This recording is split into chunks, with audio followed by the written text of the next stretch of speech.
It's important that we remind ourselves that our community has been resilient throughout history, and we will continue to be resilient. Even though there's a gloomy and dark cloud up above us at this moment, we know that after the storm comes a rainbow, and we'll continue celebrating our pride with dignity and with our heads held high. Welcome to Hope Starts With Us, a podcast by NAMI, the National Alliance on Mental Illness. I'm your host, Dan Gillison, the CEO of NAMI. We started this podcast because we believe that hope starts with us. Hope starts with us talking about mental health. Hope starts with us making information accessible. Hope starts with us providing resources and practical advice. Hope starts with us sharing our stories, and hope starts with us breaking the stigma. If you or a loved one is struggling with a mental health condition and have been looking for hope, we made this podcast for you. Hope starts with all of us. Hope is a collective. We hope that each episode with each conversation brings you into that collective so you know you are not alone. The theme is us celebrating and acknowledging Pride Month, where we will be discussing mental health and the LGBTQ plus community. Our guest is Juan Acosta. Juan is a mental health advocate, LGBTQ plus activist, speaker, and content creator. Recognized this month by the California State Legislature as a Pride Month honoree.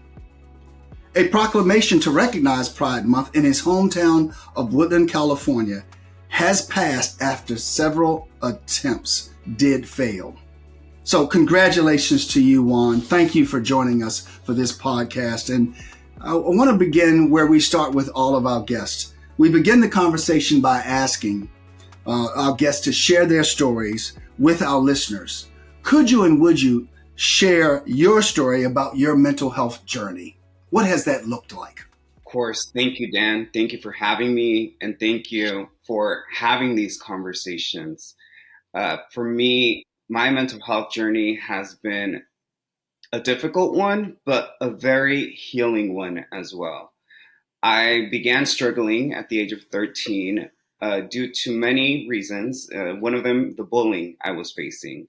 I was facing bullying because of what people assumed my sexuality to be.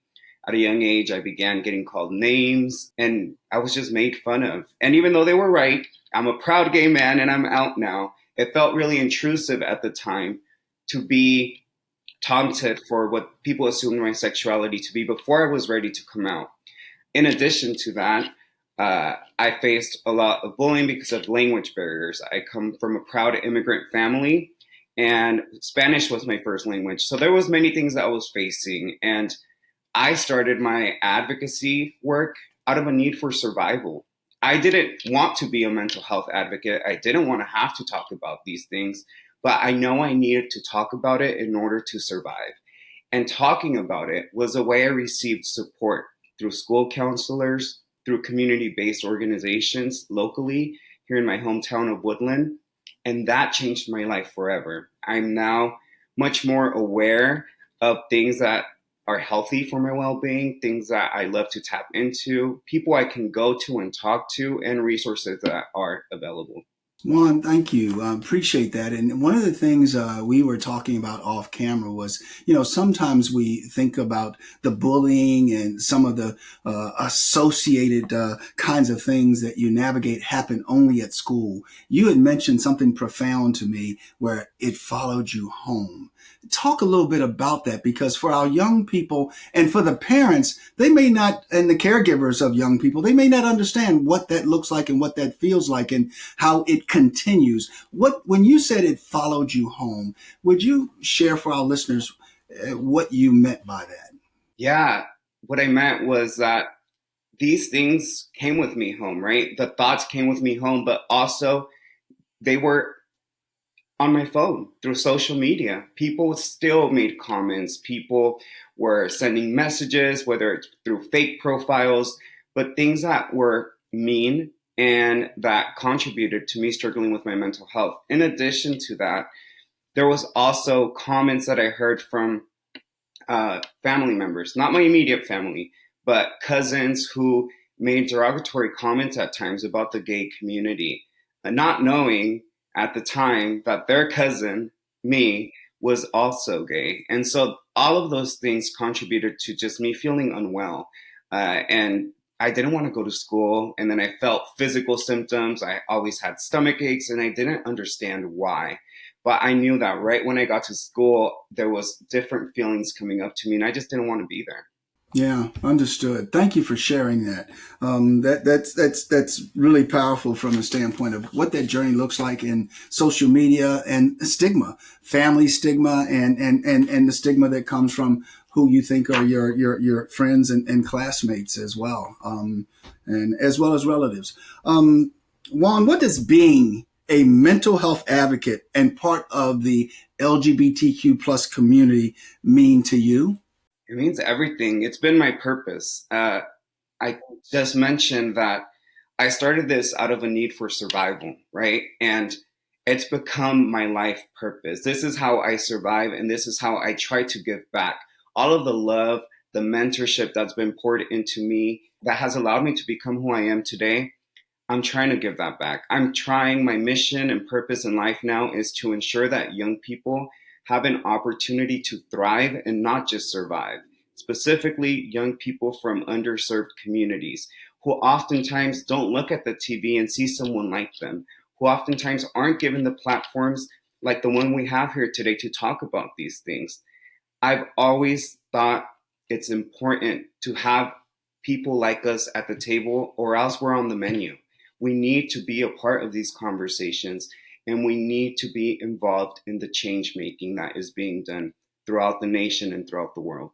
Wow, that's powerful. Thank you for sharing that.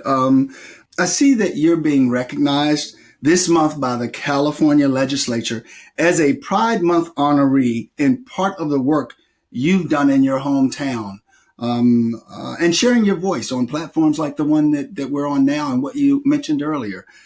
How did your hometown shape your journey around identity and mental health? And then I have a follow-up, but let's go with that one right now. Yeah, thank you. I mean, my hometown had everything to do with shaping who I am. I grew up in a small town, and when I was growing up and going through those circumstances of bullying and all of those things I mentioned, I didn't feel like there was anyone like me in the community. I didn't see public signs of support for the LGBTQ plus community.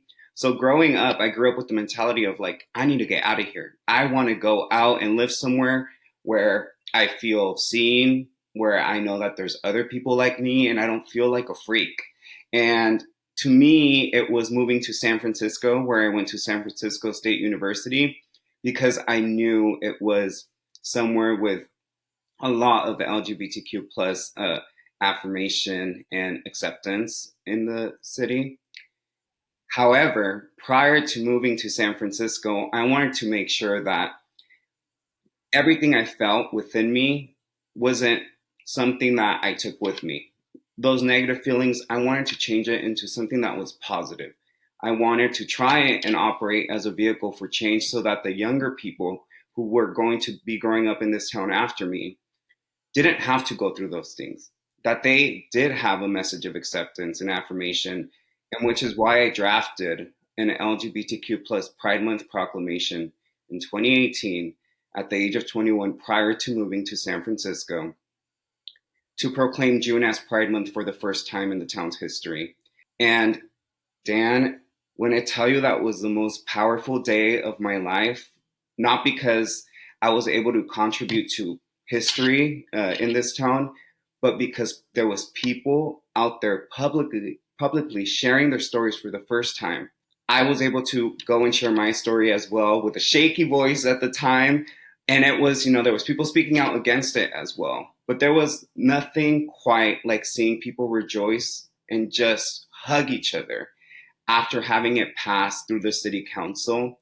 And now this upcoming weekend, actually, we're having our Pride Month festivities here in Woodland. And so it's a beautiful thing to see, so that they've been proclaiming Pride Month every year after the original 2018 proclamation. And now they have events dedicated to Pride Month every June. And think about you as a young 21-year-old leading that effort to have your hometown actually sign a proclamation and declare this as Pride Month. Way to go. That is incredible. Your experience in matriculating or moving this proclamation forward, was a family involved in that? How did that come to be? And when was the family involved in your proclamation and your articulation of who you are? Yeah, so thank you, Dan, for that question. My family wasn't involved in the proclamation or the event itself at City Council on that day. My friends were in attendance, and my high school counselor, Mary Scarlett, I'll say her name because I have so much appreciation for her. She was in attendance. She was someone I trusted in high school who believed in me, who supported me. And I know my parents believed in me at the time and supported me, but I was so scared of their rejection that I didn't want them to know. I had come out to my friends, to my school counselor, and I had publicly stated my story as a gay man at City Council that day without my parents knowing. I had not told them that I was a part of the LGBTQ plus community. I was so scared of their rejection, but I felt something greater than me within me that was to do that proclamation, and I had to speak about it in order for me to survive. It was something that needed to come out of me, and at that point I was ready for the worst outcome. I was ready for them to reject me, to kick me out, and that's what many members of our community face when they try and come out. So I remember coming home from City Council on that day, and I came home and I knocked in their room, and I went into the room and I told them it was time for me to tell them. They were watching the news, and I was on the TV as I came in, and it was with the pride flags, and they were just watching the TV, and I came in and I told them, and I was so relieved. My mother was in tears, and she hugged me, she embraced me, she gave me a kiss. My dad took like 2 minutes for him to like process, but he immediately gave me a hug and a kiss on the cheek as well. And they were, embracing, affirming. Until this day, they are very proud of me, and now are, celebrating and just allowing me the opportunity to be myself with them without having to hide and having to run from who I am. They have embraced me, and I am really grateful for that, because I know many people within the community do not have that, and it's a privilege. And to those who don't have that family support system, know that there's, chosen family, there's people out there that will wrap their arms around you when you need it most. Juan, this is incredible. So I'm visualizing that you were working on this proclamation. You had come out to your friends, to your school counselor, Mary. I'll say her name as well. Thank you, Mary. But what I want to say here is that while you were doing that work on this set of tracks, you knew eventually you'd have to tell your parents. And the piece about, you knew that it was so important that you do this, that you had to go to City Council and do this. And you didn't have a fear of the City Council. You had a fear of telling your parents. And that's how so many in the LGBTQ plus community live. And let's now talk about, how did your hometown actually shape your journey around identity and mental health, and as it has influenced your work today and broadened your work, because you've kind of expanded out of the hometown. So how did the hometown kind of give you that strength, give you that power, and actually help your voice amplify itself? Yeah, something my hometown has and had at the time, and still does to this day, is a community of diverse individuals who are open to listening and open to change. And at the time when I was younger, I grew up thinking like, I have to move to a big city to make an impact. I have to be in this place to make an impact. And moving to San Francisco was a beautiful experience for me. I was able to, meet a lot of people and learn from a new environment. But eventually I came back to Woodland because I knew this was what felt like home. I knew that my community, people that understood who I was and who are one of my pillars in my life, were in Woodland. And there's nothing quite like having a community of people supporting you so that you can continue doing your work. Especially advocacy work is, as you know, can be very troubling, exhausting at times, but they shape till this day who I am and how I approach my work. Because for me, I always say I'm a lifelong learner. I'm never going to be a professional in that capacity of thinking I know it all, right? I'm always learning. That is the beauty of life. No matter how many awards or whatever it may be, I always want to be a lifelong learner. And I'm able to learn from here in Woodland. And when I need to, I'm able to go out to wherever I'm needed and try to, contribute to that change being made. You know what? It is actually fantastic that you made the decision to leave the big city of San Francisco and go back to Woodland because you saw hope in Woodland. Not that you didn't see it in the big city, but you saw hope and need in Woodland. And you also had your network, another network. You had developed one in San Francisco, but you had another network that were close allies. And you said that this is where I can make a difference, and I can make a difference from Woodland out versus from San Francisco back. So again, kudos to you for seeing that and doing that. I really love what you said about advocacy. Yes, it can be, it can be exhausting. It is very empowering. The best thing I can say is that it's all hands on deck. I mean, if you're advocating, you're advocating. There is no middle ground.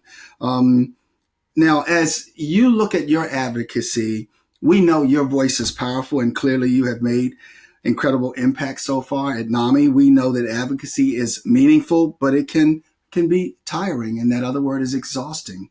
How do you make space for joy and rest, especially during a high engagement time like Pride Month? Yeah, for me, it's being surrounded by loved ones. I am devoted to my family, to my parents. I would not be anything without my parents. They are my heroes, and they have given up so much so that my siblings and I could have the opportunities that we have today. And being around them brings me joy. It brings me, that peace that oftentimes I seek when I feel overwhelmed. And so spending time with them, with my friends, is also really important. Just being able to laugh and have that radical joy that even though there's so much going on in the world at this moment, we have to make time to find, that laughter, to find a moment to dance, to just be with one another so that then we can get ready again to go back and do the work that we know that needs to be done. So just spending time with them, making sure that I'm also getting movement, that I'm exercising, listening to music is also really helpful for me. And I like to write. I write a lot of poetry. I don't usually share it. I don't know if it's good or bad, but it helps me in my mental health a lot. So some people call that journaling, and what you're looking at is I write poetry. I put words on paper, and it means something for me. It's a part of how I take care of myself. And then you mentioned family, and you also said music and dancing. This is about joy. So for our listeners, in those moments of uncertainty, the one thing that is certain is that you need to have joy, and you need to fill your cup with joy, and you need to listen to Juan in terms of, the things that he does. And then you've got to look in the mirror and say, what can I do? And what do I do to fill my cup with joy? Because the work is hard. The work is continuous, and you've got to be able to replenish. So I appreciate, Juan, you sharing this with our group, and also family. What Juan said about his mom and dad and his family, that's important. Not everybody has that. We recognize that. But if you do have it, access it and understand that it's about love. What's love got to do with it? It's got everything to do with it. For those in the community who we know do get rejected and no longer have what they thought they had in terms of that support and that love, what would you share with them? I would share that there is resources out there of people that can support them. There are support groups for the LGBTQ plus community and many organizations. But more than that, there are people from the LGBTQ plus community and beyond, people just from different paths of life who will embrace you, and that it doesn't matter how we may, go through life, the rejection that we face, it may be every single day we face rejection in different areas of life, but we know that we are worthy of love, and you should connect with people who make you feel like you are loved. You should surround yourself with those people. Surround yourself with people who affirm who you are, who celebrate who you are, and who make you feel safe when you're around them. I think that's the most important part, is just finding those people that your heart feels at ease when you're around them, and that you're not trying to walk on eggshells or trying to live a double life. When I was, going back home and, the code switching, the different things that I put myself through because I had this fear. It's a real thing and it's difficult to navigate. But there is people out there who will love you exactly as you are, because there's nothing wrong with being a part or a member of the LGBTQ plus community. I said this before a while back, but it's not us as people who are broken. It is society that is broken. It is people who maybe not, maybe as accepting or as understanding of who we are, but there's people out there, on the contrary, who are very accepting and understanding and who are there to uplift and empower us as we go through life. Juan, thank you for that. And I want to ask you another question. We just learned that SAMHSA, the pilot that they started in 2022 to have option 3 for the 988 line, which was designated for the LGBTQ plus community, is going to dissolve in July. Any thoughts about that from the standpoint what 988 do you feel has meant to the community, and what do you think this change will mean? Dan, it's unfortunate news. I strongly believe that LGBTQ plus youth need resources that are specialized to them. What we know is that the LGBTQ plus community goes through things that other communities may not quite understand. And having those specialized resources can really support young people and feeling seen and represented, right?